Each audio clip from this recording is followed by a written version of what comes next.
Capítulo 2 Na Floresta de Merlin.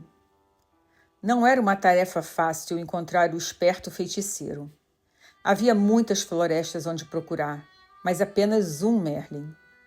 Então o pobre cavaleiro cavalgou e cavalgou, dia após dia, noite após noite, tornando-se cada vez mais fraco. Enquanto cavalgava pelas florestas sozinho, percebeu que desconhecia inúmeras coisas. Ele sempre se imaginara muito sabido, mas não se sentia nem um pouco sabido tentando sobreviver na floresta. Relutante, admitiu para si mesmo que sequer sabia diferenciar os frutos venenosos dos comestíveis. Por isso, comer era um jogo de roleta russa. Beber não era menos arriscado. O cavaleiro tentou enfiar a cabeça dentro de um córrego, mas seu elmo se encheu de água. Por 2 vezes quase se afogou. Como se isso já não fosse ruim o suficiente, ele estava perdido desde que entrara na floresta. O cavaleiro não sabia distinguir norte de sul ou leste de oeste. Felizmente, seu cavalo sabia. Depois de meses buscando em vão, sentia-se totalmente desanimado. Embora tivesse percorrido muitas léguas, o cavaleiro ainda não havia encontrado Merlin. O que o fazia sentir-se pior era o fato de nem ao menos saber que distância uma légua representava. Certa manhã, acordou sentindo-se mais fraco que de costume e com uma sensação estranha. Foi nessa manhã que encontrou Merlin. O cavaleiro reconheceu o mago imediatamente. Ele estava sentado debaixo de uma árvore, trajando um longo manto branco. Animais da floresta estavam reunidos à volta dele, e havia pássaros empoleirados sobre seus ombros e braços. O cavaleiro balançou a cabeça melancolicamente de um lado para o outro, e a armadura rangia com o movimento. Ele pensava, como era possível que todos esses animais encontrassem Merlin tão facilmente, se para mim foi tão difícil? Exausto, o cavaleiro desmontou do cavalo. Estive procurando por você, disse ele ao mago. Há meses que estou perdido. Toda a sua vida, corrigiu o mago, arrancando com os dentes um pedaço de cenoura e repartindo-o com o coelho que estava mais próximo. O cavaleiro enrijeceu. Não vim de tão longe para ser insultado. Quem sabe você sempre tenha considerado a verdade um insulto, disse Merlin, compartilhando a cenoura com alguns dos outros animais. O cavaleiro também não ficou muito feliz com esse comentário, mas estava fraco demais, com fome e sede, para montar novamente seu cavalo e sair cavalgando. Em vez disso, deixou cair sobre a grama seu corpo aprisionado em metal. Merlin olhou para ele com compaixão e disse: Você é um grande felizardo. Está fraco demais para fugir. O que quer dizer com isso? Perguntou o cavaleiro. Merlin sorriu em resposta. Uma pessoa não pode fugir e aprender ao mesmo tempo. Ela precisa permanecer por algum tempo no mesmo lugar. Ficarei por aqui somente o tempo necessário para aprender a me livrar dessa armadura, disse o cavaleiro. Quando você aprender isso, afirmou Merlin, nunca mais precisará montar em seu cavalo e sair cavalgando em todas as direções. O cavaleiro estava muito cansado para questionar isso. De algum modo, sentiu-se confortado e pegou no sono prontamente. Quando acordou, viu Merlin e os animais à sua volta. Tentou sentar-se, mas estava sem forças. Merlin lhe ofereceu um cálice prateado que continha um líquido de cor estranha. Beba, ordenou ele. O que é isso? Perguntou o cavaleiro olhando para o cálice com suspeita. Você é tão medroso, disse Merlin. É claro, é por isso que você veste essa armadura. Como estava com muita sede, o cavaleiro preferiu não contrariar o mago. Está bem, eu bebo. Despeje através da viseira. Isso não, disse Merlin. Esse líquido é precioso demais para ser desperdiçado. Ele então arrancou um bambu, colocou uma ponta dentro do cálice e enfiou a outra por um dos orifícios da viseira do cavaleiro. Que grande ideia, disse o cavaleiro. Chamo isso de canudo, replicou Merlin. Por quê? Por que não? O cavaleiro encolheu os ombros e sorveu a bebida com o canudo. Os primeiros goles pareciam amargos, os seguintes mais agradáveis e os últimos absolutamente deliciosos. Agradecido, o cavaleiro devolveu o cálice a Merlin. Você deveria colocar esse produto à venda. Poderia vender jarros dele. Merlin apenas sorriu. O que é essa bebida? Perguntou o cavaleiro. Vida, respondeu Merlin. Vida? Sim, disse o sábio mago. Não parecia amargo no início e depois, enquanto você provava mais, não ia se tornando agradável? O cavaleiro concordou. Sim, os últimos goles eram absolutamente deliciosos. Foi quando você começou a aceitar o que estava bebendo. Você quer dizer que a vida é boa quando a aceitamos? Perguntou o cavaleiro. E não é? Replicou Merlin, levantando uma sobrancelha em sinal de divertimento. Você espera que eu aceite toda essa pesada armadura? Ah, disse Merlin, você não nasceu com ela. Foi você quem a vestiu. Será que alguma vez já se perguntou por quê? Por que não? Retorquiu o cavaleiro irritado. Nessa altura, sua cabeça começava a doer. Ele não estava acostumado a pensar dessa maneira. Você terá condições de pensar melhor quando recuperar suas forças, disse Merlin. Com isso, o mago bateu as mãos e os esquilos, carregando nozes em suas pequenas bocas, enfileiraram-se diante do cavaleiro.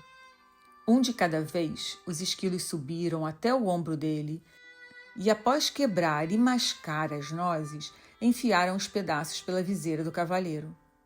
Os coelhos fizeram a mesma coisa com as cenouras, e o veado esmagou raízes e frutos para o cavaleiro comer. Claro que esse método de alimentação nunca seria aprovado pelo Departamento de Saúde de nenhum reino. O que mais, porém, um cavaleiro preso em uma armadura e no meio da floresta poderia fazer? Os animais alimentavam o cavaleiro regularmente, e Merlin lhe dava largas taças de vida para beber através do canudo. Lentamente o cavaleiro foi recuperando as forças e suas esperanças começaram a se renovar. Todos os dias ele fazia a mesma pergunta a Merlin. Quando vou sair dessa armadura? Todos os dias Merlin respondia. Paciência. Faz muito tempo que você a usa. Não dá para se livrar dela da noite para o dia. Certa noite, os animais e o cavaleiro ouviam o mago tocar no seu alaúde os últimos sucessos dos trovadores. Quando Merlin acabou de tocar, ouça essa dos tempos de antigamente, quando os cavaleiros eram valentes e as donzelas indiferentes, o cavaleiro fez uma pergunta que havia muito latejava em sua mente. Você foi realmente o mestre do rei Arthur? A face do mago se iluminou. Sim, fui o professor de Arthur, respondeu ele. Mas como é possível você ainda estar vivo? Arthur viveu séculos atrás, exclamou o cavaleiro. Quando se está conectado à fonte, passado, presente e futuro são tudo a mesma coisa, replicou Merlin. O que é a fonte? Perguntou o cavaleiro. É o poder misterioso e invisível do qual tudo se origina. Não compreendo. Você não compreende porque tenta compreender com a mente, mas a mente é limitada. Tenho uma mente muito boa, argumentou o cavaleiro. Além de muito esperta, acrescentou Merlin. Ela o aprisionou nessa armadura toda. O cavaleiro não pôde refutar isso. Então se lembrou de algo que Merlin lhe dissera assim que chegou. Você uma vez me disse que eu coloquei essa armadura porque tinha medo. E não é verdade? Perguntou Merlin. Não. Eu a vesti para me proteger quando ia para a batalha. E você tinha medo de que fosse gravemente ferido ou morto, acrescentou Merlin. Não é disso que todo mundo tem medo? Merlin balançou a cabeça. Quem foi que disse que você tinha que ir batalhar? Eu tinha que provar que era um cavaleiro bondoso, gentil e amoroso. Se você realmente era bondoso, gentil e amoroso, por que precisava provar isso? Perguntou Merlin. O cavaleiro desistiu de pensar sobre isso. Seguindo o hábito de fugir das coisas, entregou-se ao sono. Na manhã seguinte, ele acordou com um estranho pensamento martelando em sua cabeça. Seria possível que ele não fosse bondoso, gentil e amoroso? Decidiu perguntar ao Merlin. O que você acha? Merlin lhe devolveu a pergunta. Por que você sempre responde com outra pergunta? E por que você sempre busca nos outros as respostas às suas perguntas? O cavaleiro saiu pisando firme, furioso, xingando Merlin com voz abafada. Esse Merlin, resmungou ele. Algumas vezes ele realmente me irrita. Com um baque, o cavaleiro jogou seu pesado corpo sob uma árvore para refletir sobre as perguntas do mago. O que ele pensava? Será, disse ele, em uma voz alta para ninguém em particular, que eu não sou bondoso, gentil e amoroso? Pode ser, disse uma voz tênue. Caso contrário, por que estaria sentado na minha cauda? O quê? O cavalheiro olhou para o chão e percebeu um pequeno esquilo sentado ao seu lado. Isso é, ele podia ver a maior parte do corpo do esquilo. A cauda estava escondida. Ai, desculpe, disse o cavalheiro, movendo rapidamente a perna para que o esquilo pudesse reaver a cauda. Espero não ter machucado. Não consigo enxergar muito bem com essa viseira na minha frente. Não tenho dúvida disso, replicou o esquilo, sem qualquer ressentimento na voz. É por isso que você tem que ficar pedindo desculpas às pessoas depois de machucá-las. O que me irrita mais do que um mago atrevido é um esquilo atrevido, resmungou o cavalheiro. Eu não tenho que ficar aqui e falar com você. Ele começou a pelejar contra o peso da armadura para tentar colocar-se em pé. Subitamente, espantado, ele deixou escapar. Ei, você e eu estamos conversando. Um tributo à minha boa natureza, replicou o esquilo, considerando que você se sentou na minha cauda. Mas os animais não falam, disse o cavaleiro. Ah, com certeza falamos, replicou o esquilo. As pessoas é que não escutam. O cavaleiro balançou a cabeça desnorteado. Você já falou comigo antes? Certamente. Toda vez que eu quebrava uma noz e enfiava através da sua viseira. Como é possível que eu esteja ouvindo você agora, se antes não ouvia? Admiro uma mente inquisitiva, comentou o esquilo. Mas será que você nunca aceita as coisas como elas são, simplesmente porque é assim?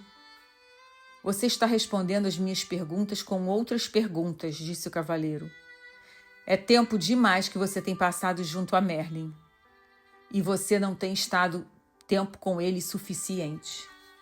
O esquilo chicoteou de leve o cavaleiro com a cauda e subiu ligeiro por uma árvore. Espere, qual é o seu nome? Perguntou o cavaleiro ao esquilo. Esquilo, respondeu ele muito simplesmente, e desapareceu em meio aos galhos mais altos. Surpreso, o cavaleiro balançou a cabeça. Será que tudo não passara de imaginação? Nesse momento, ele viu Merlin se aproximando. Merlin, tenho que ir embora daqui. Estou começando a falar com esquilos. Esplêndido, replicou o mago. O cavaleiro parecia preocupado. O que você quer dizer com esplêndido? Apenas isso. Você está se tornando sensível o bastante para sentir as vibrações dos outros. O cavaleiro estava obviamente confuso. Então Merlin continuou a explicar. Você não falou com o esquilo em palavras, mas sentiu as vibrações dele e as transformou em palavras. Mal posso esperar o dia em que você começará a falar com as flores. Nesse dia você as plantará sobre a minha sepultura. Preciso cair fora dessa floresta. Para onde iria? De volta até Juliet e Christopher. Eles estão sozinhos há tempo demais. Tenho que voltar e tomar conta deles. Como você pode tomar conta deles se não consegue nem tomar conta de si mesmo? Perguntou Merlin. Mas sinto falta deles, lamentou-se o cavaleiro. Quero voltar para eles de qualquer maneira. E é exatamente assim que estará voltando se você for com essa armadura, advertiu o mago. O cavaleiro olhou para Merlin com tristeza. Não quero esperar até retirar essa armadura. Quero voltar agora e ser um marido bondoso, gentil e amoroso para Juliet, e um ótimo pai para Christopher. Merlin balançou a cabeça compreensivamente. Em seguida disse ao cavaleiro que voltar para dar de si seria um adorável presente. Entretanto, um presente, para ser um presente, tem que ser aceito. Caso contrário, torna-se um obstáculo entre as pessoas, acrescentou o mago. Você quer dizer que eles podem não me querer de volta? Perguntou o cavaleiro surpreso. É claro que eles me dariam uma nova chance. Afinal de contas, sou um dos maiores cavaleiros do reino. Talvez essa armadura seja mais espessa do que parece, disse Merlin gentilmente. O cavaleiro refletiu sobre isso. Ele lembrou as intermináveis queixas de Juliet sobre suas constantes idas às batalhas, sobre a atenção que dispensava a armadura e sobre a viseira fechada e seu hábito de ir dormir para impedi-la de continuar falando. Talvez Juliet não o quisesse de volta, mas Christopher com certeza quereria. Por que não manda um bilhete para Christopher perguntando o que ele acha? Sugeriu Merlin. O cavaleiro concordou que essa era uma boa ideia, mas como fazer o bilhete chegar a Christopher? Merlin apontou para o pombo empoleirado no seu ombro. Rebecca o levará. O cavaleiro ficou intrigado. Ela não sabe onde eu moro. É apenas um pássaro idiota. Posso diferenciar norte de sul, leste de oeste, emendou Rebecca. Que é mais do que posso dizer de você. O cavaleiro prontamente se desculpou. Ele estava completamente abalado. Não apenas tinha falado com um pombo e um esquilo, como os tinha deixado zangados, tudo no mesmo dia. Por ser um pássaro com um coração generoso, Rebecca aceitou as desculpas do cavaleiro e alçou o voo, levando no bico o bilhete que ele apressadamente escrevera para Christopher. Não arrule para pombos desconhecidos, ou você deixará o bilhete cair, gritou o cavaleiro para ela. Rebecca ignorou essa insensata observação, compreendendo que o cavaleiro tinha muito que aprender. Uma semana se passou e Rebecca ainda não havia retornado. O cavaleiro estava ficando cada vez mais ansioso, temeroso de que ela tivesse se tornado presa de um dos falcões caçadores que ele ou outros cavaleiros haviam treinado. Um tremor percorreu seu corpo ao pensar em como pôde ter participado de esporte tão maldoso.